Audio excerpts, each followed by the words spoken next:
კანონის უზენაესობა კონსტიტუციური საფუძველია ქვეყნის სახელმწიფოებრივი არსებობისთვის, მაგრამ რას ნიშნავს ეს პრინციპი მაშინ, როცა საქმე პოლიტიკოსებს ეხებათ? როგორ იქცევიან ადამიანები, რომლებიც წლების წინ თავად იყვნენ ხელისუფლებაში, იღებდნენ კანონებს, როცა დღეს იმავე კანონების წინაშე თავად უნდა აგონ პასუხი. საგამოძიებო კომისიის მუშაობამ ნათლად აჩვენა კანონის წინაშე თანასწორობა და სამართლიანობა ვერ იქნება შერჩევითი. სახელმწიფო დღეს პასუხს თხოვს ყველას, მათ შორის მათ, ვინც წარსულში პასუხისმგებლობას გაურბოდა ან დანაშაულს ჩადიოდა იმ იმედით, რომ პასუხს არავინ მოსთხოვდა. 2012 წლებში განვითარებულ მოვლენებთან დაკავშირებით პარლამენტის საგამოძიებო კომისია შეიქმნა იმ დანაშაულთა შესასწავლად, რომელიც ერთიანი ნაციონალური მოძრაობის მმართველობის პერიოდში სისტემურ ხასიათს ატარებდა. პატიმრების წამება, გაუპატიურება, ღირსების შელახვა, ადამიანის უფლებების ფეხქვეშ გათევა. ჩვენ ყველა გამოცდას ვაბარებთ ფრიადზე. ჩვენ ამ ხალხისთვის ტყუები არ გვენანებთ.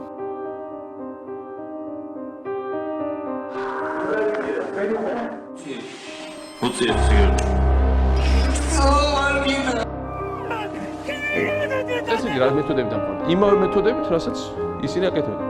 ზემით ოღონდ განსხვავება ის იყო, რომ საზოგადოებას ეს აღარ ეკეთებდა.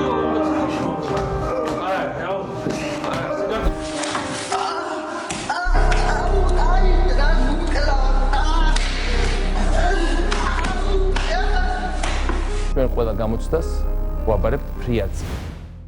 სწორედ ამ ფონზე დაიბარეს პარლამენტში ყოფილი მაღალჩინოსნები, მათ შორის ყოფილი მინისტრები, დეპუტატები. ისინი ვალდებულნი იყვნენ მიეცათ ჩვენება საგამოძიებო კომისიის წინაშე. თუმცა პოლიტიკოსებმა, რომლებიც წარსულში თვითონ წერდნენ კანონებსაც და დღესაც ამ ქვეყნის მართვის ამბიცია აქვთ, არ გამოცხადდნენ სხდომაზე.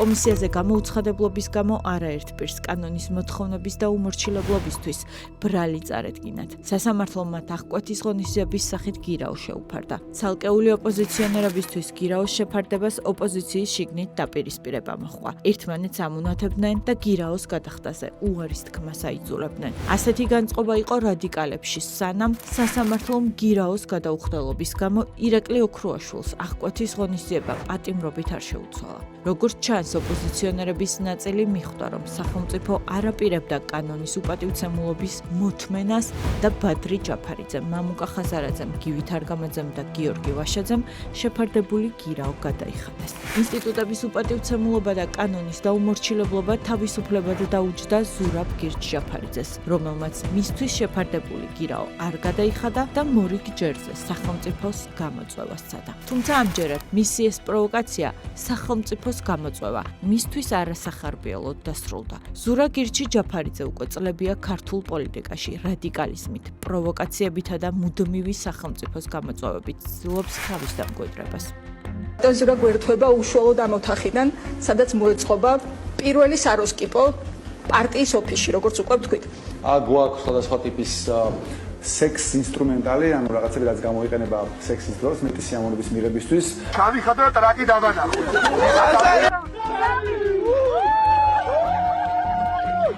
მინდა დავთოხნი და ესები შოვი, ფულს მინდა წავალ და ჩემი მარჯვენის გამოყენებით და ჩემი პირის გამოყენებით ვიღაცას მივახწევინებ ორგაზმს და ამაში გამოვართმევ ფულს. ჯიბეში მაქვს 3 წელი ჯოინტი და ეს არის გასაღება, რო იცოდეთ, ანუ 3 წელს უბრალოდ ვარიდე.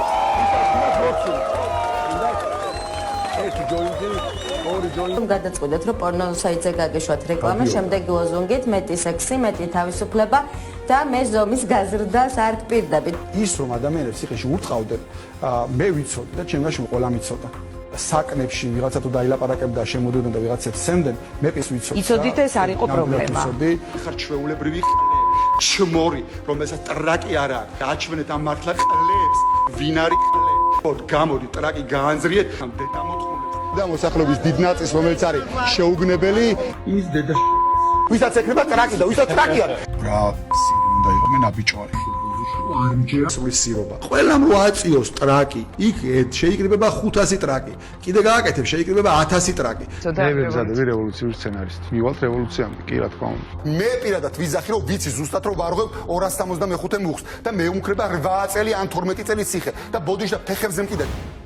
ის მუდმივი პროვოკაციული შოუები წლების განმავლობაში თავისუფლებისა და დემოკრატიის სახელით იფუთებოდა, თუმცა ცხადია, ზურაბ გირჩი ჯაფარიძე არც თავისუფლებასთან და არც დემოკრატიასთან არავითარ კავშირში არ არის. რომელ თავისუფლებაზე ან დემოკრატიაზე შეიძლება იყოს საუბარი, როდესაც ჯაფარიძე ნაციონალურ მოძრაობას ოფიციალურად დემონსტრაციულად სწორედ მაშინ შეუერთდა, როდესაც მოსახლეობის აბსოლუტურმა უმრავლესობამ დამნაშავე რეჟიმს უარი უთხრა. მაშინ, როდესაც მთელმა ქვეყანამ იხილა ციხის საზარელი კადრები, სააკაშვილის სისტემური დანაშაულის ვიდეო მტკიცებულებები, თუ როგორ არაადამიანურად ეპყრობოდნენ პატიმრებს. ზურა გირჩი არასოდეს შეშფოთებულა სააკაშვილის რეჟიმის მიერ ადამიანების ღირსება შემლახავი და სასტიკი მეთოდების გამოყენების გამო. უფრო მეტიც, ერთ-ერთ სატელევიზიო ეთერში აღიარა კიდეც, რომ იცოდა პატიმრების წამების შესახებ. იცოდა ბიზნესმენებს, რომ ქონებას ართმევდნენ და ატერორებდნენ, თუმცა რა თქმა უნდა, პროტესტი არ ჰქონია. ციხის შემთხვევაში ის რომ ადამიანებს ციხეში ურტყავდნენ, მე ვიცოდი და ჩემგანში ყველა მიცოდა. ანუ ის რომ ეგრეთ წოდებული каранტინის დაშლა თუ რაღაცა ხდებოდა, ანუ ვინ შედიოდა ციხეში მათ რომ ურტყავდნენ, ისევე როგორც ის რომ საკნებში ვიღაცა თუ დაილაპარაკებდა, შემოდიოდნენ და ვიღაცებს სცემდნენ, მე ეს ვიცოდი. იცოდით ეს არ იყო პრობლემა. ზურაბ გირჩი ჯაფარიძე და რადიკალები შეეცადნენ მისი დაკავებისგან მორიგი შოუ დაედგათ.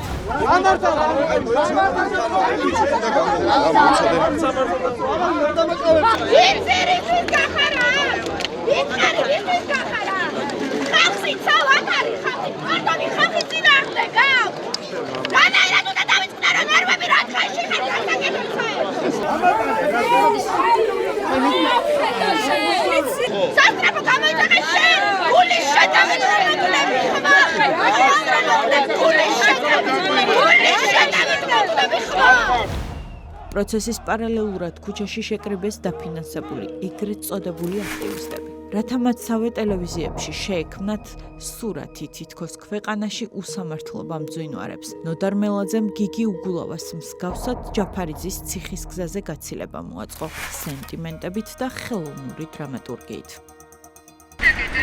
ხარდაჭერა ზურა ჯაფარიძეს არასდროს აკეთა, მაგრამ ის რაც დაკავების დღეს საქალაქო სასამართლოში ხდებოდა, ყველა მოლოდინს გადააჭარბა.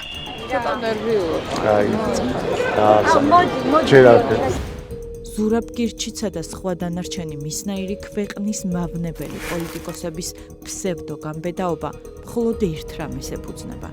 მათ ზუსტად იციან, დღეს ქართული ოცნების პირობებში ციხეში აღარ აწამებენ, აღარ კლავენ, აღარ აუპატეურებენ და მათი ოჯახის წევრებს შეუძლიათ მშვიდად იყვნენ, რომ სასჯელის მოხდის შემდეგ არა დასახიჩრებული, დაინვალიდებული ან დაავადმყოფებული, არამედ ჯანმრთელები შეიძლება ცოტა მოსუქებულებიც დაუბრუნდნენ ოჯახებს. ჯაფარიძის საქმე არის მაგალითი იმისა, რომ კანონის დარღვევაზე პასუხისგაცემა ნებისმიერ მოქალაქეს მიუწევს, მიუხედავად სტატუსისა, ისტორიისა თუ ამომრჩევლის რაოდენობისა. დღეს საქართველოში უკვე აღარ არის ის დრო, როცა პოლიტიკოსს შეეძლო ძალაუფლებით, პარტიული ძალითან მედიის გავლენით, სამართლებრივი პასუხისმგებლობისგან თავის არიდება. დღეს კანონის უზენაესობა მხოლოდ სლოგანი აღარ არის, ის მმართველობის საყრდენი პრინციპია.